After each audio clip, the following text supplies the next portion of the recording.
Konsultasi Syariah. Beda qadha dan qadar. Pertanyaan: apa beda antara qadha dan qadar? Karena banyak orang masih bingung. Jawaban: Bismillah, wassalatu wassalamu ala rasulillah, wa ba'du. Bagian dari rukun iman yang 6 adalah beriman kepada takdir.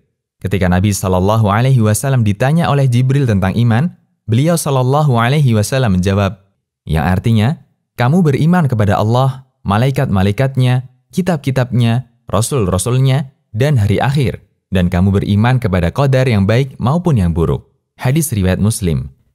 Dalam hadis di atas, ketetapan Allah disebut dengan istilah qadar.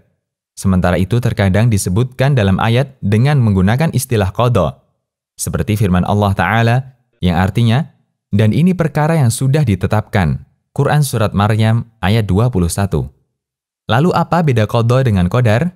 Ulama berbeda pendapat dalam hal ini. Pertama, sebagian ulama berpendapat qadha adalah sinonim dari qadar, sehingga kata qadha dan qadar maknanya sama. Dan ini sejalan dengan penjelasan sebagian ahli bahasa. Mereka menafsirkan qadar dengan qadha. Dalam Al-Qamus Al-Muhit dinyatakan, qadar adalah qadha dan hukum.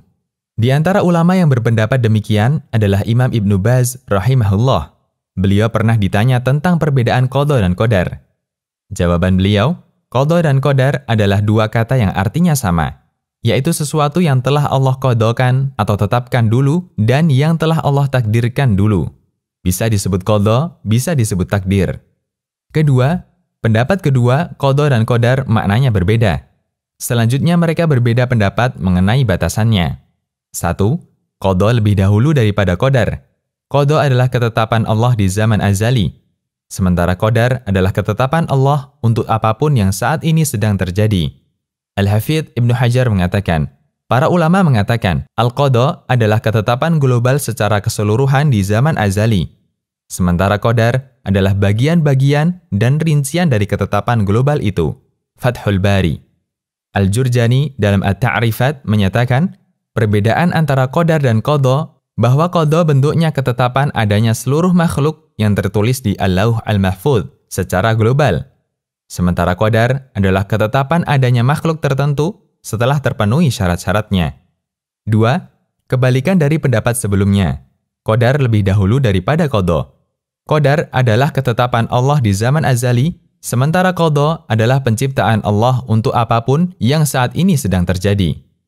Ar-Raghib Al-Asfahani dalam Al-Mufradat menyatakan, qadha Allah lebih khusus dibandingkan qadar, karena qadha adalah ketetapan di antara takdir atau ketetapan.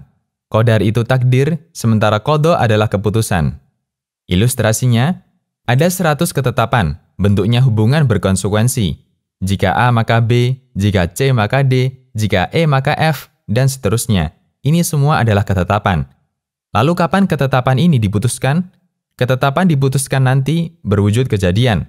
Menurut pendapat ini, ketetapan itu qadar, sementara keputusan itu qadha. Apapun itu, memahami perbedaan ini bukan tujuan utama dari iman kepada qadha dan qadar, selain hanya memahami batasannya.